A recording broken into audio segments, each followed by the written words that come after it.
I guess for people who probably don't know what KICKER is, I mean, how would you tell them what KICKER is? Well, KICKER these days is a little bit different than when we first started, but the name KICKER has to do with car audio. And so our primary business is car audio these days. And we do speakers, amplifiers, but we also do marine audio. We do audio for motorcycles, for UTVs, side-by-sides. We do some home audio, a little bit of portable home audio. Yeah. And so we've diversified, but still car audio is the biggest part of the business. Yeah. So today. Today, right? Yeah. So obviously the home in Stillwater, being up here, born and raised in this part of town, this part of the country as well. I was born and raised in Stillwater, Oklahoma. Yeah. So this is home for me. Okay. And so grew up here, school here, and then so OSU was in the blood then, obviously. Well, not exactly. I actually went to Phillips University in Enid, which is about 60 miles away.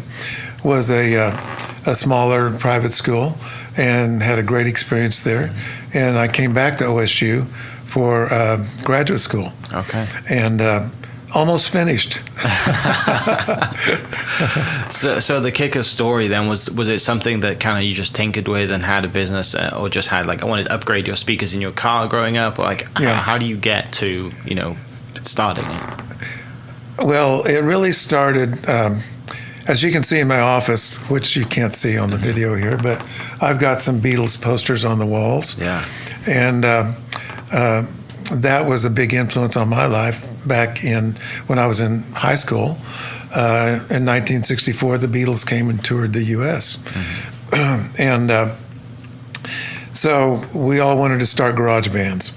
I mean, we really wanted to start a garage band and wanted to be, famous rock and roll players. So that was really how I got into building speakers, is that I played in a band. We started the band, and the organ that I had that I was playing was just a little home organ, and it was not loud enough. The drummer played too loud, and so I couldn't hear myself. And I remember I went to my dad and said, I can't hear myself. I need a speaker. I need an amplifier. Okay. And he said, well, what is it? And I said, it's a Fender Bandmaster. I'd been to the music store, I'd scoped it out, and I knew what I wanted. And he said, well, how much is it? And I said, it's $300. I guess I was asking, probably, in a way. Yeah. And he was reading the evening paper and sitting in the chair, and I remember the paper just kind of dropped in his lap, and he looked at me and said, $300? And I'm going, yeah. And he goes, well, he didn't say no, fortunately, but he said, what is it? And I said, well, it's two 12-inch speakers in a speaker box with an amplifier on top. And he asked if that was something that we could build. And I said, well, I don't know. Maybe we could build the speakers. I'm not sure. But we grew up in a family that my dad was an architect, but he taught construction technology at OSU.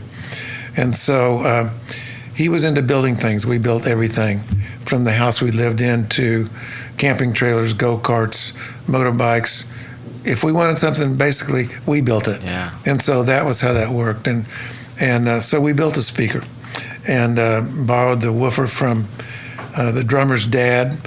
He was going to put it in his stereo, but I think I got my hands on it first, and it was a big 15-inch Altec Lansing speaker. And so my dad and I got plans, and we built a speaker box for that. And so I think that was originally where the kind of the passion for sound and building speakers started, was way back in 1965 in high school.